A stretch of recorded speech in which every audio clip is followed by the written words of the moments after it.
Bismillahirrahmanirrahim. Assalamualaikum warahmatullahi ta'ala wabarakatuh. Kepada semua anak-anak murid Mu'allimah. Okey, apa khabar semua? Harapnya semua dalam keadaan yang sihat, masih kekal bersemangat untuk menuntut ilmu. Okey, rasanya tak terlambat lagi Mu'allimah nak ucapkan selamat Hari Raya Maaf Zahir Batin.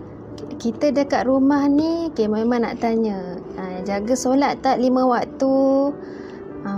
Jaga tak adab dengan ibu bapa? Lepas tu banyak selawat tak? Selawat, zikir ingat Allah.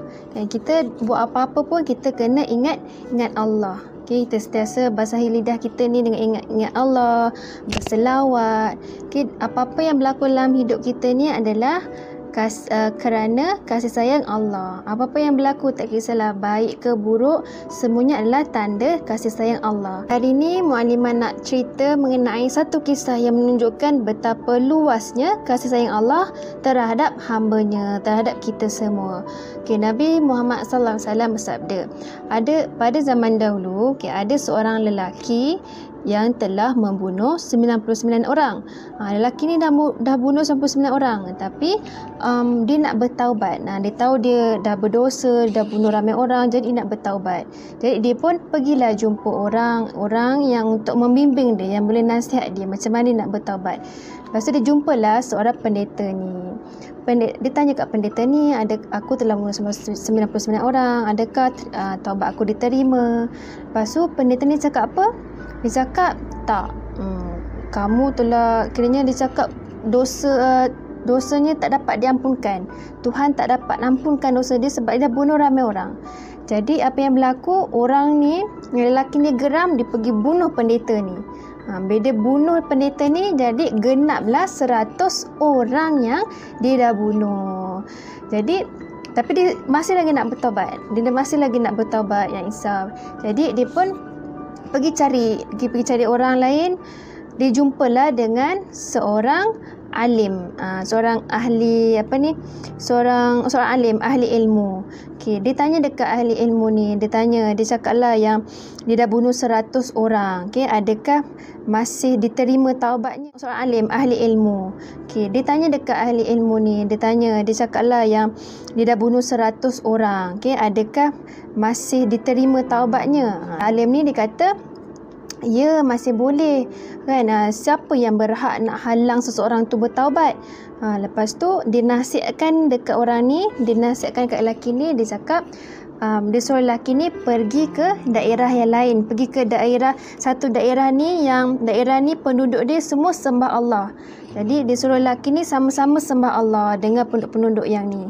Kata jangan lagi pergi balik dekat kampung halaman dia yang lalu tu, sebab kampung halaman yang lalu tu penduduknya banyak membuat maksiat. Jadi bahaya kat situ, tak boleh duduk kat situ, kena pergi kat tempat yang lain, pergi kat kampung lagi satu. Jadi dalam perjalanan lelaki tu nak pergi ke daerah yang orang yang baik ni, takdir Allah dia meninggal dalam perjalanan tu. Bila dia dah meninggal tu, malaikat azab dengan malaikat rahmat pun berebut dengan lelaki ni. Malaikat azab ni nak ambil dia, nak masuk ke neraka. Malaikat yang rahmat ni nak ambil dia, nak masuk ke syurga. Jadi malaikat ni dia saling berhujah. Malaikat rahmat ni dia cakap, lelaki ni dia dah bertaubat, dia betul-betul bertaubat, dia nak serah diri dia sepenuh kepada Allah. Yang malaikat azab ni pula dia cakap, lelaki ni tak pernah buat kebaikan. Dia dah bunuh ramai orang, dia tak pernah buat kebaikan satu pun. Jadi masa dia tengah bertengkar tu, datanglah satu lagi malaikat. Jadi malaikat yang ketiga ni yang jadi hakim. Jadi malaikat yang jadi hakim tu, cara dia kata, ukur jarak antara kedua daerah tu dengan lelaki tu. Itulah yang akan menentukan nasib lelaki tu. Jadi bila ukur jarak lelaki tu dengan daerah yang dia nak pergi tu, daerah yang baik tu lagi dekat. Maksudnya daerah yang penduduk yang buat maksiat tu lagi jauh daripada lelaki tu. Jadi dapatlah malaikat rahmat ambil dia, dan seterusnya lelaki tu dapat masuk syurga. Walaupun lelaki ni dah bunuh ramai orang, 100 orang, tetapi tetap sebab lelaki ni dia bertaubat, dia dia nak bertaubat sungguh-sungguh, dia nak kembali kepada Allah, dia tahu dia buat dosa dan dia nak bertaubat, dia nak kembali kepada Allah, dia dapat masuk syurga dengan rahmat Allah.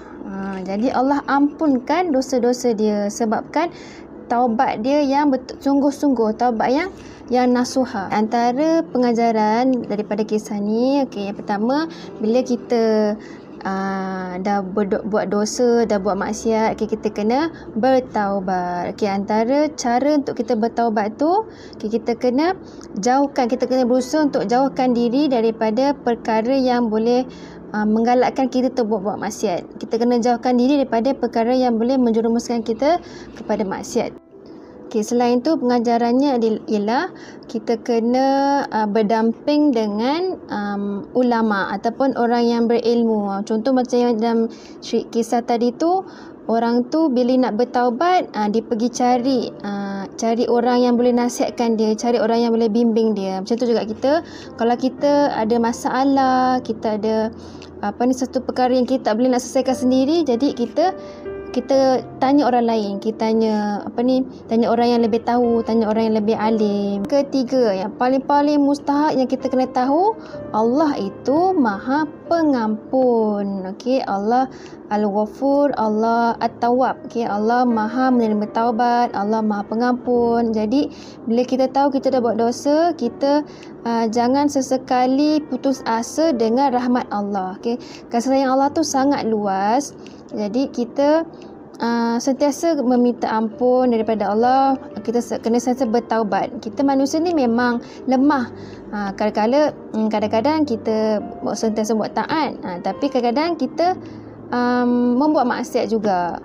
Jadi masa taat tu, itu adalah limpah kurnia Allah, limpah kurniaan Allah yang bagi kita izinkan kita untuk membuat taat. Tapi ada kala Allah nak uji kita untuk kita terbuat maksiat. Itu sebenarnya dengan izin Allah juga. Tapi kita sebagai manusia, sebagai hamba, kenalah bertaubat.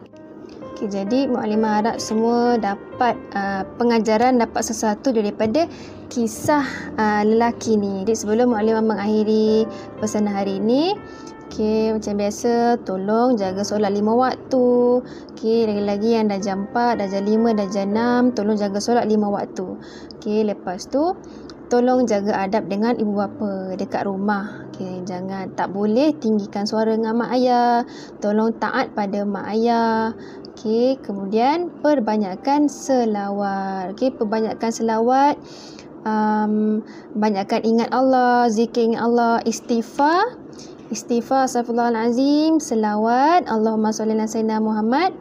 Lepas tu tahlil ingat Allah, la ilaha illallah, astaghfirullahalazim, Allahumma shalli ala sayyidina Muhammad, la ilaha illallah. Itu saja daripada Mukadimah hari ini. InsyaAllah kita jumpa lagi. Assalamualaikum warahmatullahi taala wabarakatuh.